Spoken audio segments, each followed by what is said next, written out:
Hora de conversar com Mônica Bergamo. O assunto de hoje é o, digamos, desencontro, né, de Lula com Volodymyr Zelensky na reunião de cúpula do G7 em Hiroshima. O que chegou para nós é que o encontro estava marcado e o Zelensky, por suas razões, não compareceu. Não apareceu. O que é, independentemente das posições atabalhoadas do Lula, que depois ele foi consertando, né, com o tempo, mas independentemente disso, é uma indelicadeza. Quando você marca um encontro com alguém, não aparece. Mas a Mônica tem os bastidores do que aconteceu mesmo lá em Hiroshima, no Japão. Conta pra gente, Mônica, bom dia.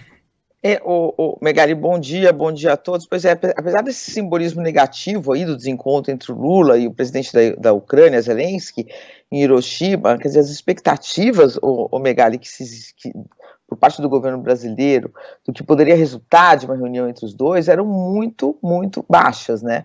O Lula já tinha se esforçado para mostrar boa vontade para um diálogo quando ele enviou à Ucrânia o assessor especial para assuntos internacionais há algumas semanas, o ex-chanceler Celso Amorim, né? Ele enviou o Celso Amorim lá depois do que você define aí como declarações atabalhoadas, né? Como uma derrapada ali, quando ele disse que os dois países, Rússia e Ucrânia, tinham a mesma responsabilidade sobre a guerra, sendo que a Rússia que invadiu a Ucrânia.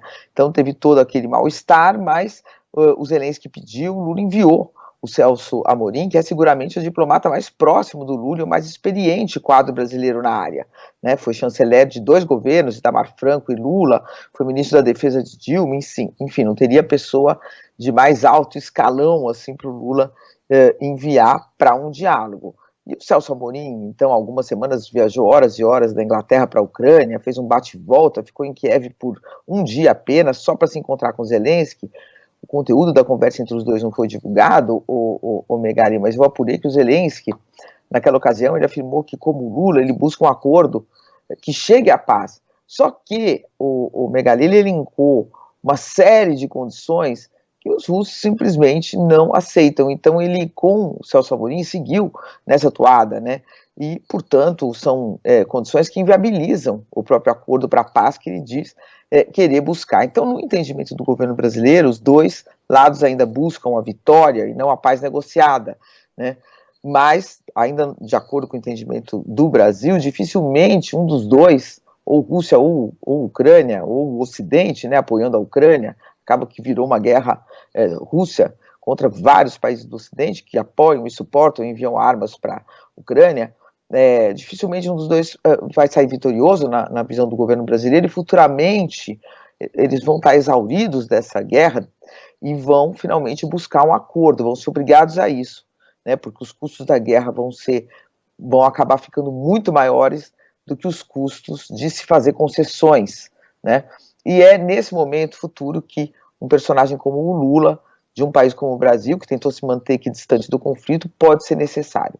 Então, apesar dessa confusão, apesar desse desencontro, né, de o Brasil ofereceu 3 horários para o Zelensky se encontrar com o Lula, porém, o Lula não quis ir ao encontro do Zelensky, queria que o Zelensky fosse ao encontro dele. O argumento do Lula é que não existia como desmarcar reuniões, estava muito apertada a agenda dele, ele não teria tempo de se deslocar, né? Então o Zelensky acabou dando esse cano, né? Apesar disso, o governo brasileiro segue, né, vai seguir com o seu discurso no mesmo sentido, acreditando que no futuro a necessidade da paz vai se impor, né? E o Lula vai ter, então, na hora em que esse momento chegar, pode ser daqui a 1 ano, 2, 3, 4, 5, ninguém sabe, mas na hora em que esse momento chegar, Lula, se ainda estiver na presidência do Brasil, pode ter um papel importante nesse novo cenário que vai se impor, né?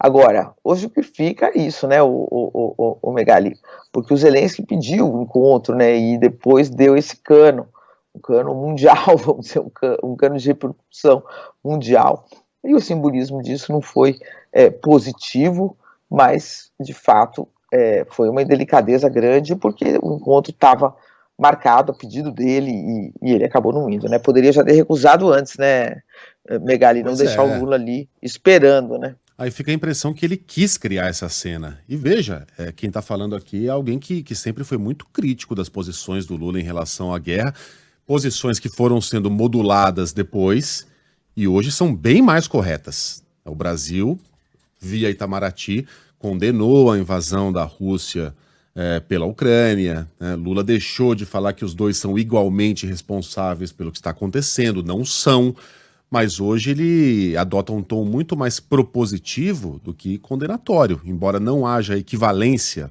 moral e de ação entre os dois países, alguém terá de ceder para que a gente encontre a paz. É uma posição extremamente defensável. E por mais que fosse indefensável, seria mais uma razão para que o Zelensky devesse conversar com o Lula. Ora, conversar com quem já concorda com as suas posições, já te ajuda financeiramente, é fácil. Esses encontros, essas cúpulas existem exatamente para que arestas sejam aparadas. E o Zelensky aparentemente perdeu o interesse em aparar as arestas com o presidente brasileiro. Achei tudo isso Afiou um bastante pouquinho as lamentável. lanças, né? Exato. Levantou a guarda ali sem necessidade, me parece, Mônica. Agora, sabe que eu conversei com o Celso Amorim, né? E ele falou uma coisa, não agora, há um tempinho atrás, e ele explicou um pouquinho como é que eles entendem a posição do Brasil no seguinte sentido. Ele falou: o Brasil, muitas pessoas falam, não tem importância nenhuma, etc. Não, o Brasil tem uma importância mundial pelo seu tamanho, pela sua economia, pelo seu histórico nas relações internacionais. Agora, é fato e é verdade que o Brasil não tem condições de forçar a paz, né? Ele fala para você forçar a paz, quer dizer, é um outro peso que você tem que ter, inclusive tem que ter dinheiro para você ajudar na reconstrução de um país, coisa que o Brasil não vai ter, né? Então ele fala, o nosso papel é um pouco limitado, mas não é um papel desimportante. Então é nesse meio do caminho que o Brasil vai tentando seguir, né, e tentando viabilizar a figura do Lula como uma figura possível de conversar com os dois lados. Mas parece que o Zelensky deu esse cano aí nesse momento, está nessa situação, né, Megali? Quem pode forçar a paz são americanos e chineses, né? Americanos por meio da interrupção do envio de armas e chineses com uma simples palavra: chega, basta. Putin não vai ter condição de encarar Pequim